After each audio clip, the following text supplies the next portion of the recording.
Viral video ngayon sa social media na nagbabalitang papasok na raw ang aktres na sa FPJ Batang Quiapo ni Coco Martin. Yun.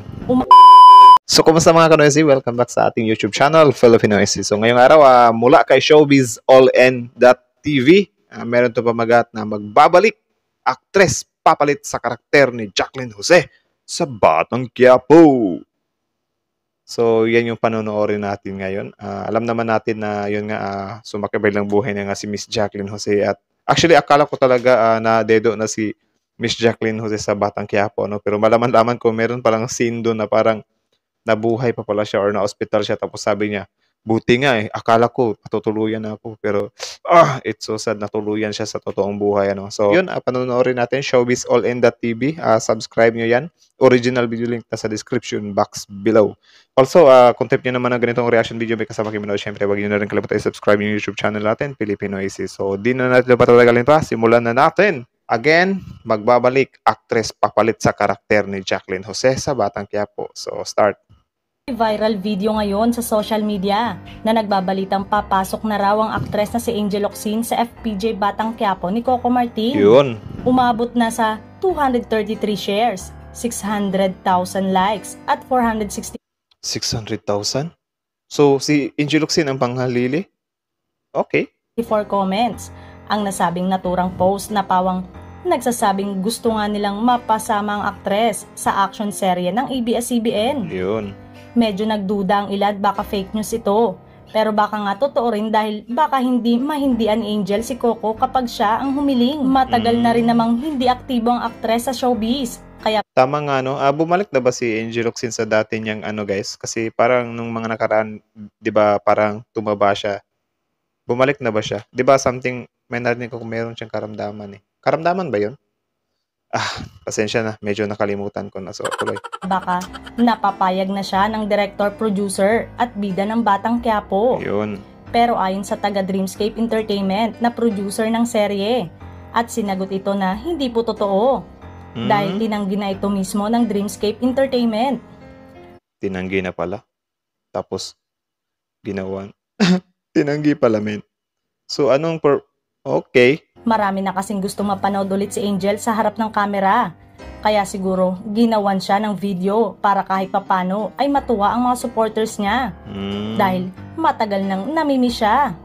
Pero yun nga lang, malinaw na malabo pa itong mapabilang sa serye ni Coco. Okay. Samantalang, sa pagkawala nga ng premyadong aktres na si Jacqueline Jose bilang Chief Espinas, malakas ang bulong-bulungan na may papalit na isang premyadong aktres din.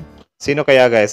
Comment nga kayo sa baba kung sino yung mga may malaking potential na papalit kay Miss Jacqueline Jose sa Batang Quiapo. Actually, meron akong nakita sa comment section. Ang sinasuggest nila ay si Andy Eigenman daw. Yun yung suggestion nila. So, tuloy. Sa ngayon umano, ay hindi na maisip ng aktor at direktor na si Coco Martin kung paano tatapusin ang karakter ni Jacqueline Tama. sa Batang Quiapo dahil marami pa sana umanong mangyayari sa karakter ng aktres. Grabe yun, no? Pero siguro, hindi nilang nila i-stop yung karakter ni Chief Espinas, Kasi, kasi yan, men, I think merong dalawang way para paano ituloy yung isang pelikula. Kunyari, nawala yung isang karakter, di ba? Ang isang nga dyan ay yung tuluyan ng tapusin yung karakter na nawala. Pero sobrang hirap nun kasi nga, halimbawa ganyan, buhay na buhay pa siya tapos bigla siyang mawawala, di ba? At ang isa namang pwede nilang gawin dyan ay, yun nga, palitan na lang talaga nila ng isang karakter, isang bagong artista, tapos same pa rin yung pangalan niya doon. Like, Chief Espinas pa rin talaga, tapos Warden.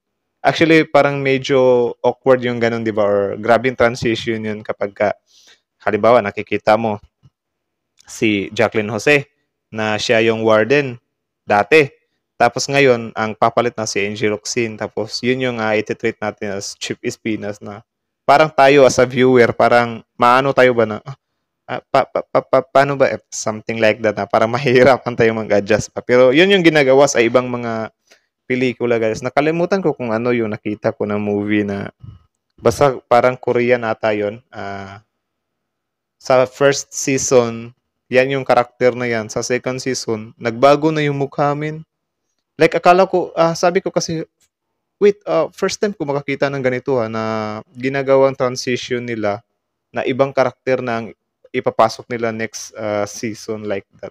But same pa rin yung karakter. Sobrang naano nga ako doon eh. Like parang di ito yung nakita ko sa season 1 Tapos siya yung gaganap sa season 2. Parang ang hirap mag-transition.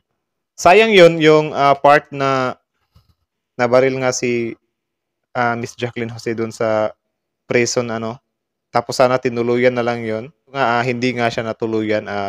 Meron pang naipalabas na clip na nandun nga siya sa hospital tapos sabi niya pa na kala ko matutuluyan na ako. So siguro kung hindi pa na-release yung clip na yun, baka yun, tuluyan na nga mawala si Miss Jacqueline Jose dun sa hindi na mahihirapan yung mga direktor, di ba? So yun lang naman. Kayo, ano masasabi nyo sa video ito or sa kasi yung patungkol nga doon kay Miss Angel Locsin, parang hindi daw talaga yun or malabo daw yun. Pero yun nga, na parang nag-i-insinuate na lang yung, tama ba yung word na insinuate?